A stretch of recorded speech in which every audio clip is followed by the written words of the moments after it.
The breaking news is big. Kamala Harris named Minnesota Governor Tim Walz as her running mate. Altcoins will be decimated over the next 4 years if we do not choose wisely in these upcoming elections. These are weird people on the other side. Yes, they're weird. They prove that every day. It's an observation. Who is Governor Tim Walz? And is he going to be an incredible VP pick under the Harris administration, or is he going to completely decimate the United States economy? It's time to go beyond the headlines.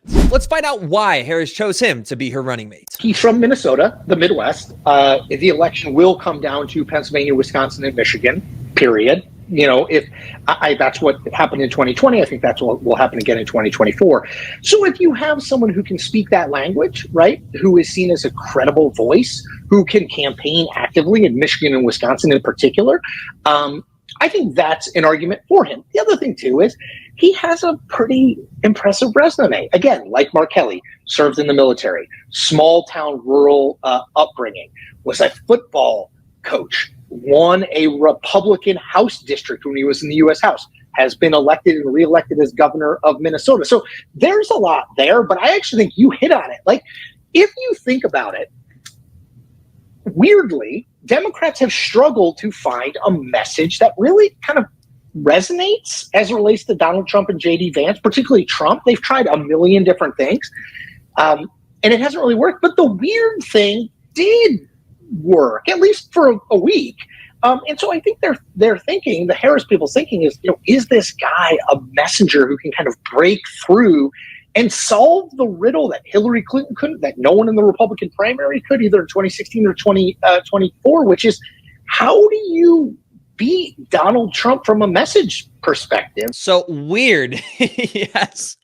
Weird. This is the guy that coined the term weird for the Democratic Party. Now, what's weird about this entire situation is how incredibly bearish, in my take, this is for the crypto industry. See, multiple reports already have been published about Harris selecting a crypto-cautious Tim Walz as, of course, the vice presidential candidate for 2024. This is someone who wants a ton of regulations against crypto. Earlier this year, he targeted crypto kiosks, setting a $2,000 daily limit and offering fraud protections. And while he hasn't made any public statements about cryptocurrencies during his tenure, he did receive a $4,000 donation from the former FTX engineering director, Nishad Singh, in the 2022 election cycle. Here's what we know about his policies and why they're not going to be too pro-crypto. He, of course, rolled out a plan to fight climate change. Now, this 69-page plan details 6 broad goals: cleaning transportation, climate-smart natural and working lands, resilient communities, clean energy and efficient buildings, healthy lives and communities, and a clean economy. And, of course, rolls over into his support for the Inflation Reduction Act, which not a lot of people actually know this, but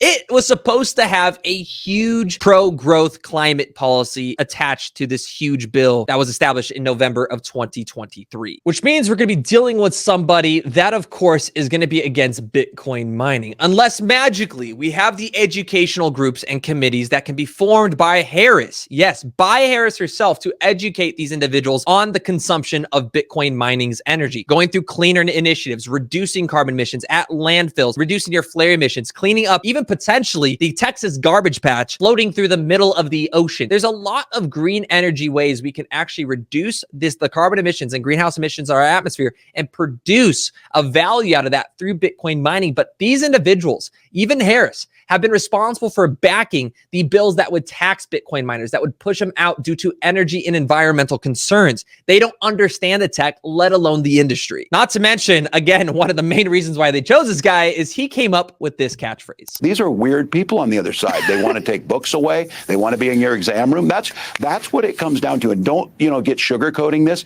These are weird ideas. These guys are just weird. And it's, they're running for He-Man Women Haters Club or something. That's what they go at. That's not what people are interested in. I keep talking about the golden rule of small towns is mind your own damn business, mind your own family, stay out of our business. And it gets worse than that, though. The policies that that they put in place that undermine families. That undermined families. Well, as it turns out, your Minnesota governor here, guys, was responsible for a $250 million food fraud case during COVID-19. Yes, over $250 million that was supposed to go to children and families was misallocated, and over 19 people due to the Department of Education, I believe, under, again, Governor Tim Walz here, were involved with a massive fraud case here. And my apologies, 49 people have been charged in an alleged scheme to exploit the COVID-19 pandemic and steal $250 million from federal programs designed to provide low-income children with nutritious meals. This is also the same governor who was responsible for none other than the massive riots that took place in Minnesota, which have left and haven't been touched or rebuilt since. I mean, check these out, guys. These are the people. Like, if you want to really talk about it, I'm not going to say the words here. You could read this sentence here. So many people were injured, hurt, or even, killed in these events and these riots that took place over the course of 2020. These cities were burning down. And all he had to say about this was that he was for it. He defended it. He defended BLM, which also ended up being another massive fraudulent scheme, with them stealing tens of millions of dollars and buying mansions with, of course, donated funds. He's also known for helping cover up Biden's health. I've spent a lot of time with the president, and he's great. We're talking, we're chatting and all this. And I think, we all get a little older. That's what happens. But you also gain that insight. And I think when it comes to these issues, working across the aisle to get things done, you see the president just doing this with dignity, doing it with class, getting up every day, doing the work. So I think he's just doing what he does. And I think it's kind of incumbent upon all of us. Look, my mom's 88, still living on the farm, drives herself. Folks are able to do this. So I think this little bit of ageism that goes to this, if it's not that, would be something else. They attack all of us on something. I don't even need to go further on this. This is who we're running against in elections in, of course, November of 2024. And yes, it entirely matters. And I'm going to leave you off with one clip right now. You had Aiden Ross just interview Donald Trump. This is what Harris needs to do if she wants to start winning over young voters. This went absolutely viral over the last 24 hours. Take a listen to here with Aiden Ross and Donald Trump. What I just saw yesterday and the day before, I'm in crypto and I'm in stocks myself. And I couldn't believe what's going on. You have Japan, you have everybody just falling. And I want to ask you, how do we basically get it back up and flowing and back up and running? And, and what's causing this? Well, right now you have no confidence. You have somebody that now is taking over from Biden because he just wants to stay in bed all day. We're going to get it going again. If you want crypto to survive in the United States, if you want an altcoin bull run, if you want alt season, we need pro-crypto legislation. We need to invite Bitcoin mining. It is not an environmental impact that has a negative impact on our society. It maybe once did in 2012, 2013, 2014, but the initiatives that have been taking place, the clean narratives that have been established, the new companies that have been set up, the technological advancements we've had in that sector, reduce greenhouse emissions, reduce carbon emissions, and incentivize us not only to produce more energy in the United States, which can allow us to grow out of the entire deficit issue we have in the United States. Again, guys, this isn't about the president. It's about the politicians, about the congressmen, the congresswomen that are spending relentless amounts of capital. This is what impacts everyday American lives. So if you guys are in crypto, it does not at all make sense. And I'm saying, you guys know this. You guys are like, Josh, we're tired of the politics. I've been warning you guys about this. Altcoins